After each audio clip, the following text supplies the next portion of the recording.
Hello বন্ধুরা, good morning সকলকে। আমার এই ভিডিওটা যে যেখান থেকেই দেখছো আশা করছি সবাই ভালো আছো, আর আমিও খুব ভালো আছি।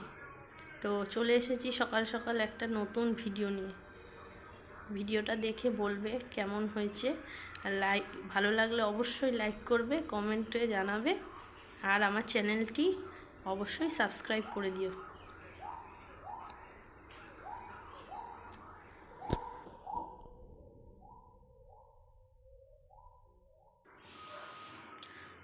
তো সকাল সকাল আমার ছেলেকে স্কুলে দিয়ে এসে, আমার ছেলের তো মর্নিং স্কুল, তো সকালবেলা দিয়ে এসে তারপরে ঘরটা একটু গুছিয়ে নিচ্ছি।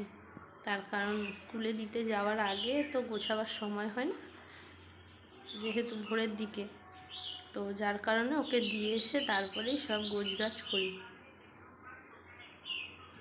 তো একটু গুছিয়ে নিয়ে বিছানাটা, এইবারে ওর বইয়ের ওই জায়গাটা দেখো কিভাবে লাট লাগিয়ে রেখে দিয়েছে। তো প্রত্যেক দিনই গোছাই, আর প্রত্যেক দিনই ও বাড়িতে এসে আগের দিন রাত অবধি সব এলোমেলো করে রাখে, আমি সকালবেলা উঠে সব গুছিয়ে নিই। আর জামা কাপড়ও কিছু ছিল আগের দিনকার, তো সেগুলো ভাঁজ করা হয়নি, টুকটাক ওইগুলো ভাঁজ করে নিচ্ছি একটু। তার কারণ এরপরে ওরকম রেখে দিলে না, এরপরে আর সময় হয় না, তো একবারে জমে যায় অনেকগুলো, তো ঘরে বিশ্রী লাগে দেখতে ওরকম জমে থাকলে। তো যার জন্য আমি সকালবেলায় বেশিরভাগ করে ফেলি, আর যখন সময় পাই না সে ব্যাপারটা আলাদা, কিন্তু বেশিরভাগ চেষ্টা করি যাতে সকালবেলাটাই করে উঠতে পারি গোছগাছ।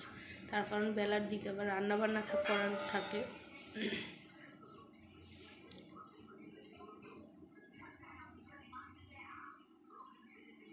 করে নিয়ে এতটা গোছাতে হয় যে অনেকটা টাইম লেগে যায় আর কি।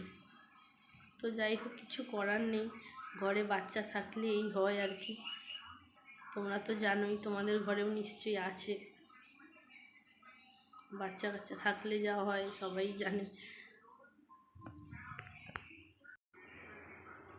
আমার আবার সকাল সকাল ঘর না গোছানো হলে আমার ঠিক ভালো লাগে না। ঘর অগোছালো থাকলে আমার একদম পছন্দ হয় না আর কি। আমার ছেলেকেও বলি ঘরে আসলে যে ঘর এলোমেলো করবি না, বললে কি আর বাচ্চা মানুষ কি আর শোনে, ওরা ওদের মতো ঠিক করতেই থাকে। কি করবে ছোট মানুষ, আসলে এখন কেউ বাইরে বেরোতে পারে না না বাচ্চারা, যার কারণে ঘরের মধ্যে থাকলে তো একটু এলোমেলো করবেই, তো কিছু বলার নেই, আমি খুব একটা বেশি বলি না।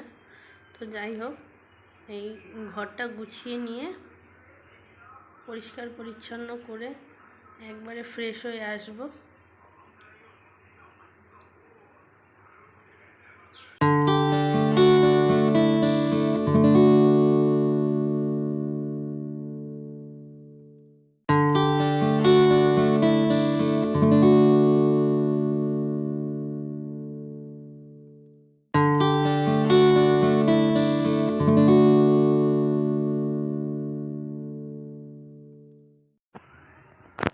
বইয়ের জায়গাটা দেখো শুধু, কিভাবে প্রত্যেক দিন নিজেই বই গোছায়, গুছিয়ে টানাটানি করে এমন করে বইগুলোকে রেখে দেবে, তো আর কি বলবো, কিছু বলার নেই। তো যাই হোক, কি করা যাবে, আর আমি গুছিয়ে দিই প্রত্যেক দিন। ছোটো মানুষ, খুব বেশি বড় না, একটু ওরকম হয়। আমি গুছিয়ে টুছিয়ে সব রেখে দিচ্ছি, দিয়ে আবার এসে আবার ওরকম করে দেবে, আর কি করব।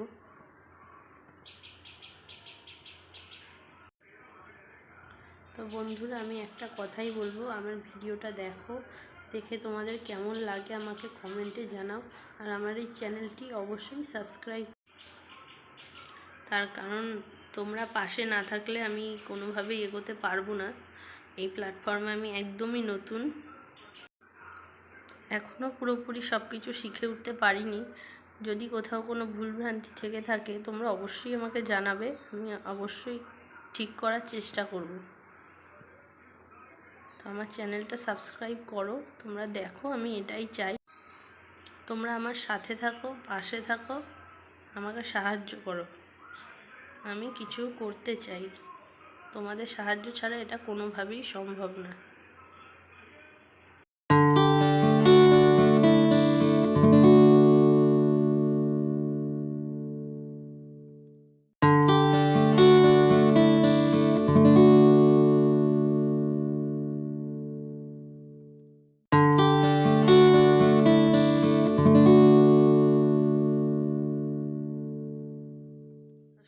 কাজ বাজ সেরে ফ্রেশ হয়ে এবার একটু বসলাম।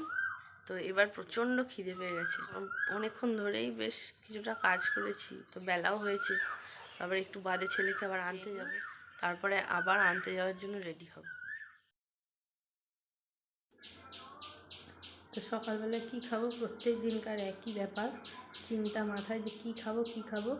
তো না, খুব বেশি কিছু তো খাওয়ার সময় নেই, তো যার জন্য একটু ছাতু গুলে নিচ্ছি।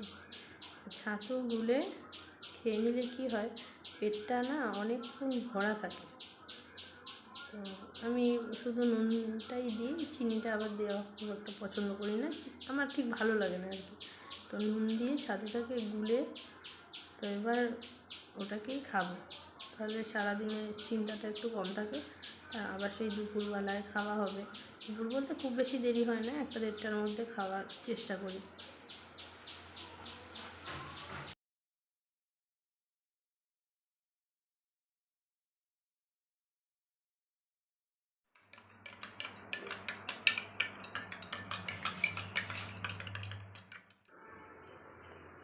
এবারে খেয়ে নেব,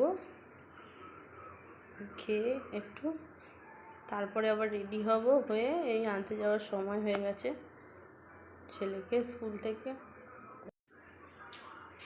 আরও একবার বলছি বন্ধুরা, আমার ভিডিওটা যদি ভালো লাগে লাইক করো, কমেন্ট করো, আর আমার ভিডিওটা দেখো, আর অবশ্যই প্লিজ তোমরা আমার চ্যানেলটিকে সাবস্ক্রাইব করো। তো আজকের ভিডিও এই পর্যন্তই, তোমরা ভালো থেকো।